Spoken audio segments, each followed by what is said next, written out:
Jess had seen enough sorrow and nursed enough wounded soldiers at the Nightingale to know the kind of fate that might befall them. Even as she laughed with them, she found herself looking at their bright, smiling faces, wondering how many of them would come home again. Once again, a picture of Sam came into her mind, and she pushed it away out of habit. She couldn't allow herself to give in to the fear that prowled in the shadows of her mind, waiting to pounce if she once allowed it. Beside her, Sally had started talking. "The village is full of Londoners now," he grumbled. "What with you lot from the hospital and all the evacuees, it's worse than hot-picking season. Hardly feels like it's our home anymore." Jess bristled. "It's not our choice to come down here," she said sharply. "We have to go where we're sent." She certainly wouldn't have left London if she'd had any choice in the matter. The Blitz had torn the heart out of both the East End and the Nightingale Hospital, and it felt disloyal to abandon it in its hour of need. But Matron had been insistent. Most of the patients had been evacuated from London to the Nightingale's temporary hospital in Kent, and more nurses were needed there. "It may only be for a few months," she'd said, "but until we can reopen the wards here, you'll be of more use down there. And I'm sure you'll welcome the chance of some country air," she'd added with a small smile. "A change might do you good." She'd made it sound as if she was doing Jess a favour. But if she thinks that, then she doesn't know me at all, Jess thought. She'd been born and brought up in the back streets, with the tang of smog in her lungs from the moment she was born. She was used to the shouts of costermongers and street vendors, the smell of the docks and the glue factory, the rumble of trams and buses. After 2 years of war, she was even used to the wail of the air raid sirens, the crump of falling bombs, and the reek of cordite and choking dust that followed an attack. She had no time for the country, or the people in it. An eerie screech came out of the fog. Jess started out of her seat in terror. "What the bleeding hell was that?" she yelped. Sully chuckled. "It's only an owl. Bless me, it ain't gonna hurt you."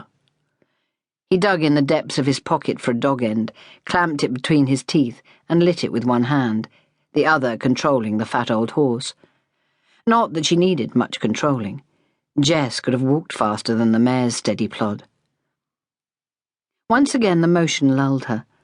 This time Jess must have drifted off, because the next thing she knew the cart had jerked to a halt.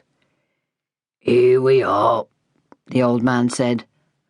"Home, sweet home."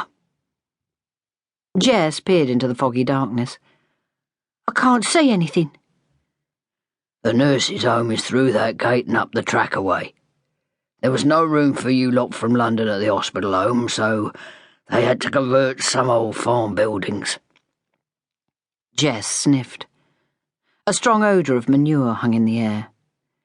"Smells like a pigsty." "That's right," Sully chuckled. "I dare say it's what you Londoners are used to." His laughter turned into a wheezing cough, and he spat at the ground. Jess glared at him. "At least I don't stink like an old goat," she thought. That coat of his reeked of cigarettes and sweat. She climbed down from the cart and retrieved her suitcase from the back, while the old man watched her, drawing on his thin dog end. "I'll be here tomorrow morning first thing to collect you," he called after her as she walked away, dragging her case behind her. Jess turned to face him. "You what?" "I have to take you and the other nurses down to the hospital. It's a 2-mile walk otherwise." He jingled the reins, and the old horse clopped off into the darkness before Jess could reply. The nurses' home, such as it was, stood at the end of a deeply rutted farm track. It was a long, low building with rough whitewashed brickwork and a bucket by the front door to catch the drips from the rickety tin roof. Jess squared her shoulders. "Ah, well, in for a penny," she thought, and knocked at the door. It was opened by a tall, elderly woman in a stark grey dress and linen bonnet. Jess recognised her at once as Miss Carrington, one of the Nightingale Hospital's most fearsome ward sisters. Jess's heart sank to her shoes. As sister of the female chronics ward in London,